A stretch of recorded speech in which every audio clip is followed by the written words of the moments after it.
Hey there, magical makers and knitters. I'm Katie, host of the Knit a Spell podcast and creator of Light from Lantern knitting patterns, where every pattern has a touch of magic in every stitch.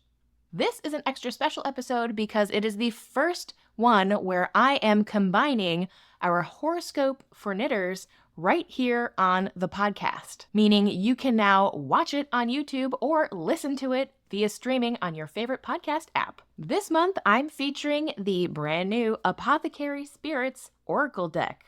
This is a collaborative effort between Eric, Michael, and Thomas of Hermit's Mirror, who might sound familiar because he is a past guest right here on the podcast. I'll be sure to link that episode if you're interested in watching him because he was a very inspiring interview and one that we had right around Christmas time to let you know that actually you are the gift worth giving. It was a really great episode. Highly recommend.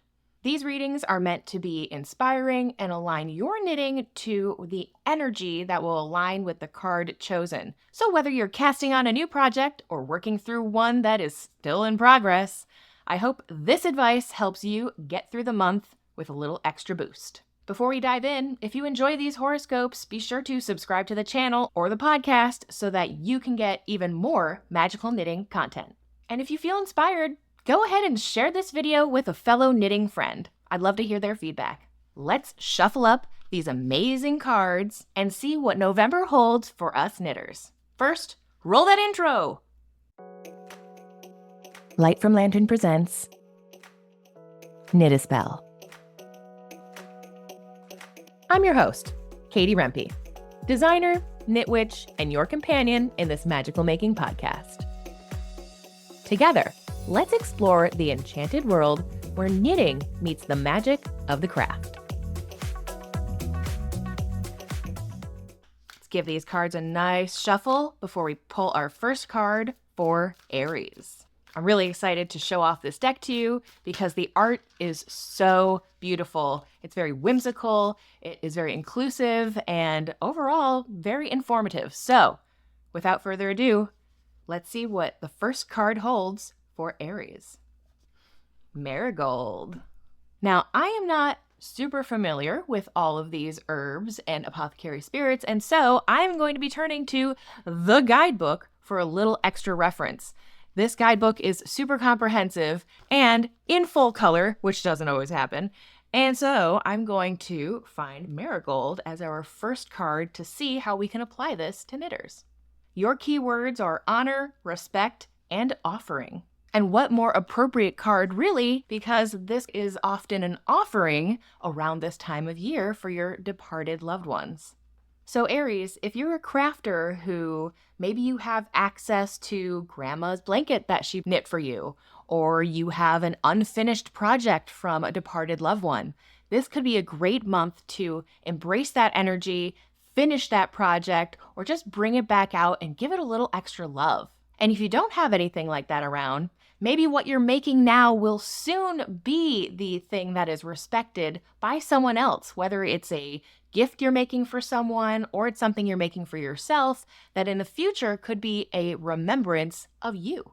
So whatever you're making this month, make sure it's something you enjoy because it could be around for a long time. Next up, we have Taurus. And for Taurus, we have Lobella. The keywords for this card, according to the guidebook, are clearing, cleansing, and purging. You know what that means. Time to go through your stash. Clear out anything that you no longer like. Lots of times we hold on to yarns and then, 2, 5, 20 years later, we're like, oh, I don't even like this yarn anymore. Well, why let it sit in your stash when it could be doing someone else some good? Clear out that energy. Let it go to a new home.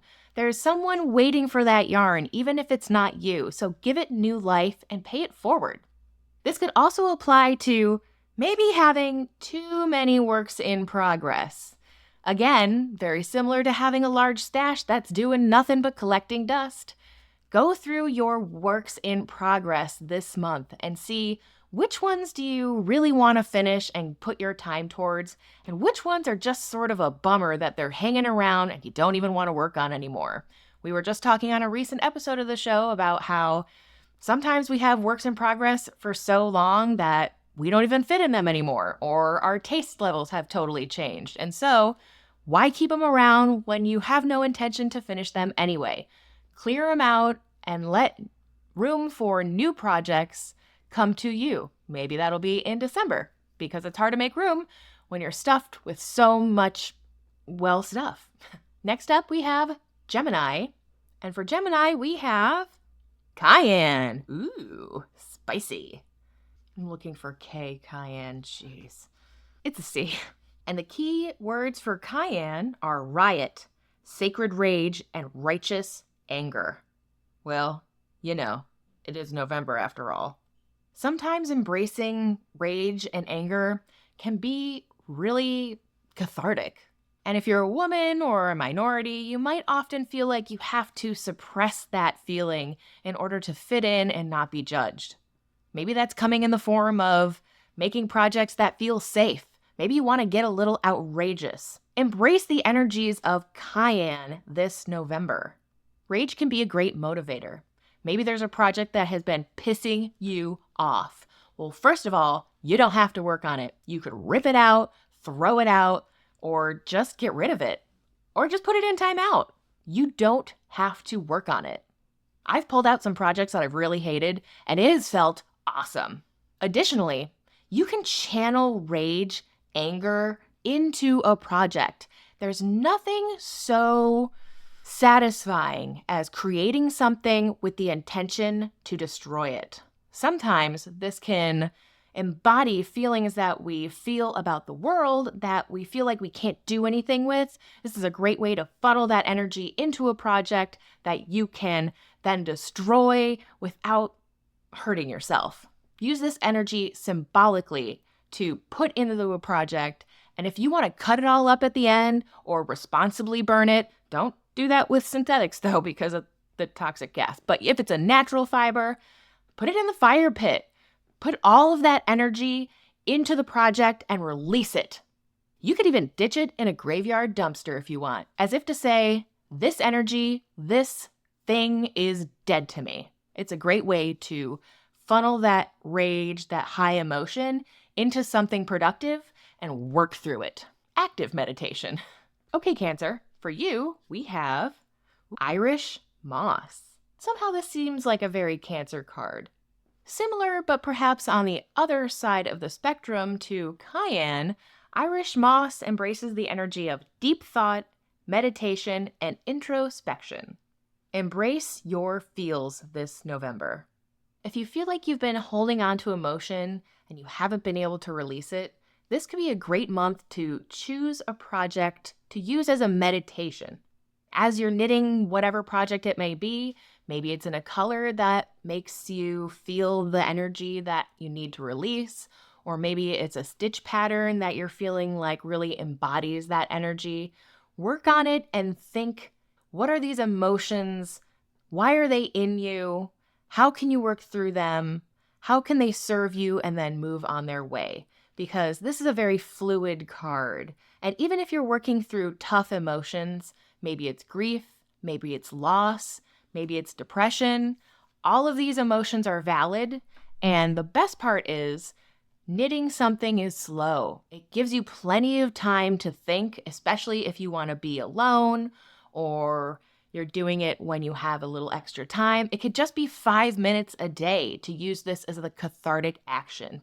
And then when you're finished with the project, go ahead and give it a nice long soak. Again, embracing that water energy, that cleansing vibe, because then you can truly recharge it into something that could be the answer to that emotion that you're working through.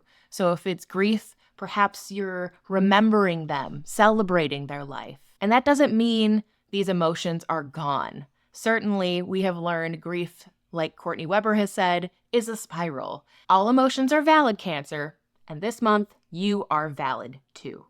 All right, Leo, for you, we have tea. And certainly there are many teas. And so maybe this is a month of working on several different projects, choosing the one that represents your energy of the day. Maybe this also is an invitation to knit with your knitting circle or a knitting friend, whether that's in person or online. You could literally pour tea and spill tea together. That's another fun thing to do when knitting is using it as a social aspect.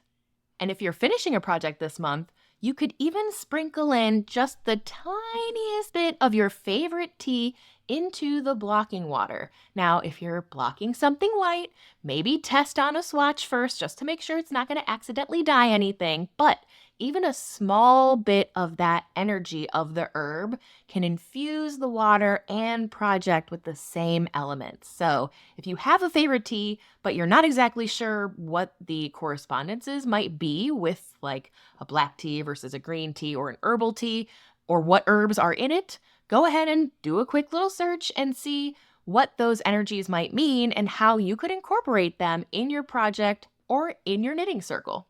Plus, staying hydrated while you're making is always a good idea. All right, Virgo, for you, we have garlic.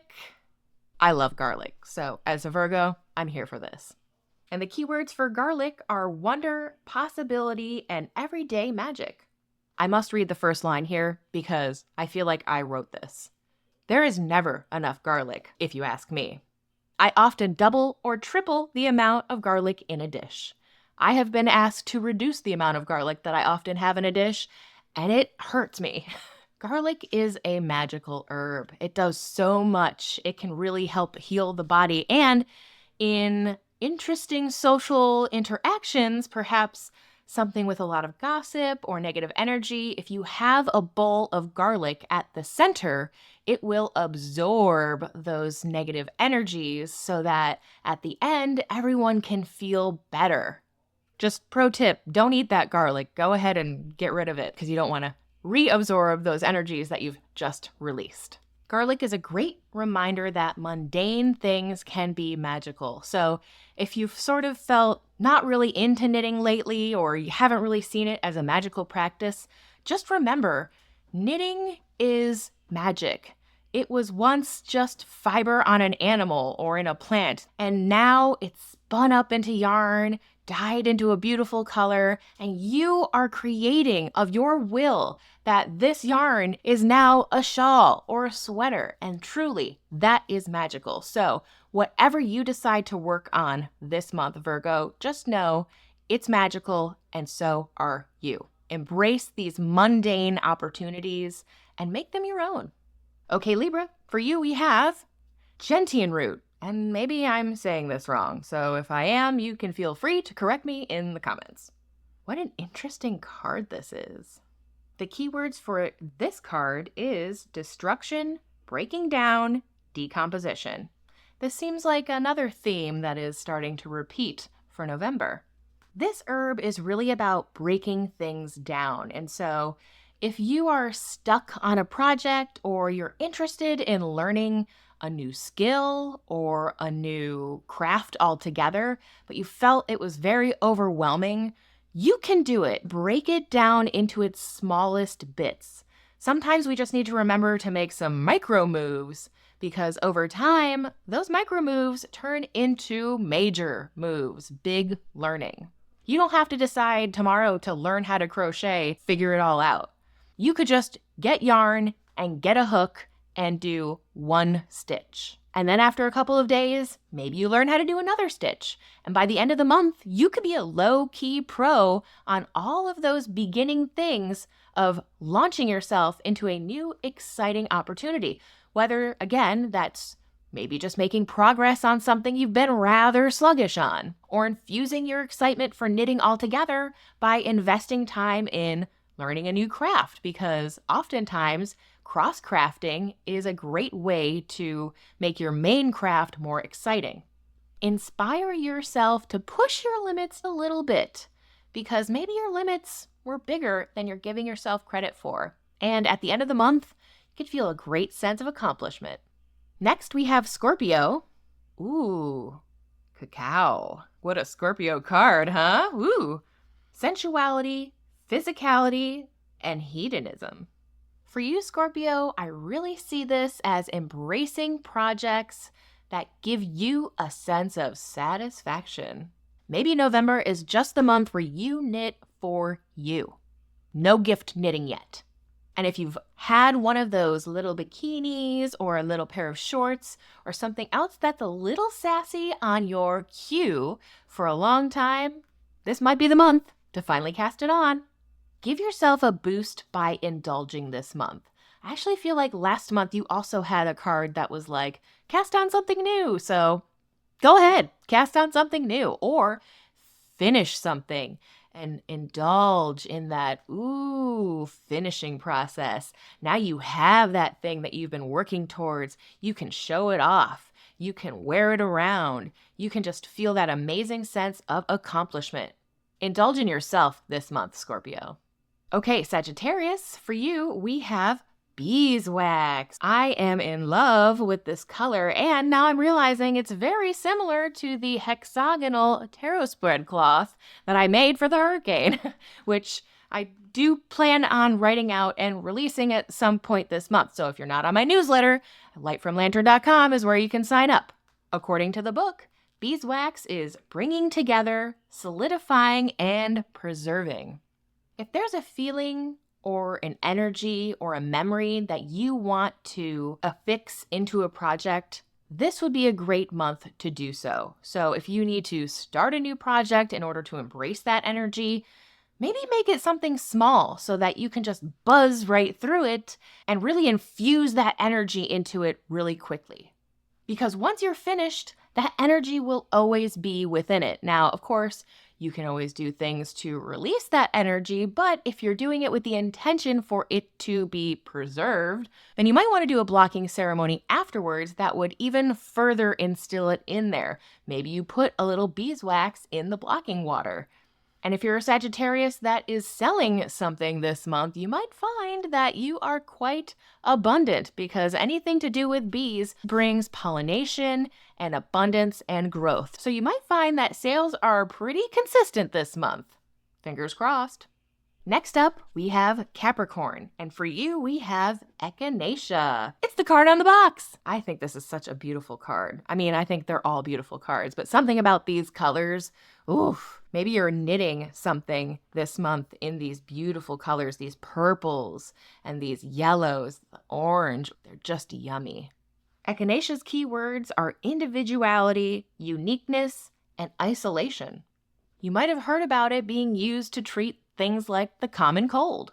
It's also a friend to pollinators, so maybe you're going to be hanging out with a Sagittarius. This month, treat your knitting like your medicine. Sometimes if you're feeling under the weather, you just want to reach for something that feels like an old friend. Whether that's a project you've already finished and you want to snuggle up with again, or a project you just love working on, a pattern maybe you've made over and over again, that familiar feeling. Allow that energy to be like your medicine and treat that emotion. And if you feel like the project is a little bit wild, embrace it. You don't always have to follow the pattern. It's just a guideline. If you decide suddenly you want to put garter stitch in it, a bunch of baubles, or make it all sorts of different colors, embrace it. Trust me, go with your gut and you will be so excited with how the project turns out in the end. Next up, we have Aquarius. For you, we have vinegar.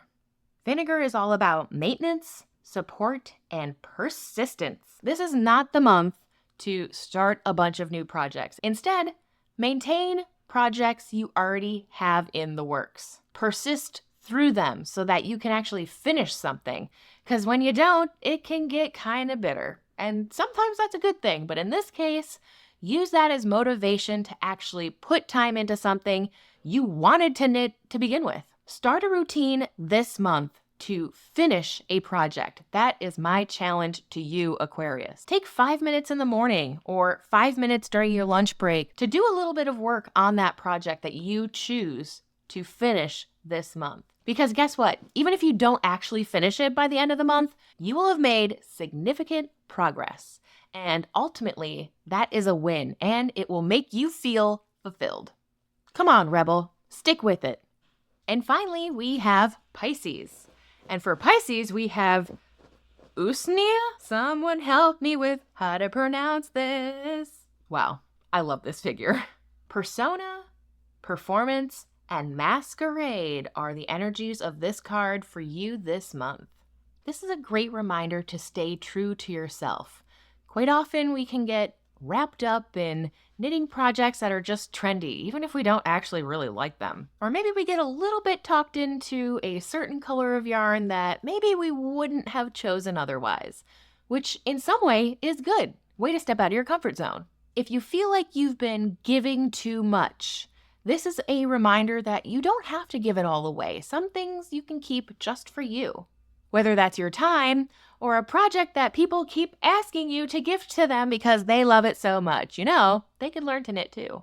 Conversely, maybe this is the month to go outside of that comfort zone and cast on a project that you would think, oh, it wouldn't look good on me, or I don't usually make that kind of a thing. But you are interested in making it. There is definitely a reason. This project has something to teach you. And that might be that you never want to make another one of it again. But at least you tried, you put on for a moment that persona of a person that could be the one that you want to be. Because how do we know if we don't try? I continue to remind people that the best part of knitting is that you can always pull it out and reuse the yarn. So don't let the possibility of something turning out maybe not the way you intended stop you altogether. It could turn out even better. That does it for our zodiac signs for the month. Which card did you get for your zodiac sign and how does it apply to you? Let me know in the comments. And if you've loved looking at the beautiful cards in this deck, remember it is the Apothecary Spirits Oracle. I'll be sure to put a link in the description for you to find out more and maybe even add it to your collection. While there is no after show this week, there is going to be information on a new giveaway. So for the month of November, you will have a chance to potentially win a copy of the Apothecary Spirits Oracle for yourself. That's right. I backed this Kickstarter and got two, one for me and one for you. It's open to all Patreon subscribers. Go ahead and visit patreon.com/knitaspell to learn more. You'll have the entire month of November to potentially join and enter for a chance to win. So I hope to see you there. See you next week, Knit a Spell fans, where we will be wrapping up our talk about sigils with the master of sigils herself, Lara Tempest Zackroft. Ooh, I can't wait for you to see this one. See you next week, and Merry May. Thanks for tuning in. If you enjoyed the show, consider sharing it with a friend, leaving a review on iTunes or Spotify, and supporting us on Patreon to enjoy exclusive content. You can also subscribe to the Light from Lantern YouTube channel to receive a notification whenever a new episode of Knit a Spell is released. And as always, I'd love to hear your feedback on this episode, so be sure to leave a comment on YouTube or on Patreon. See you next week!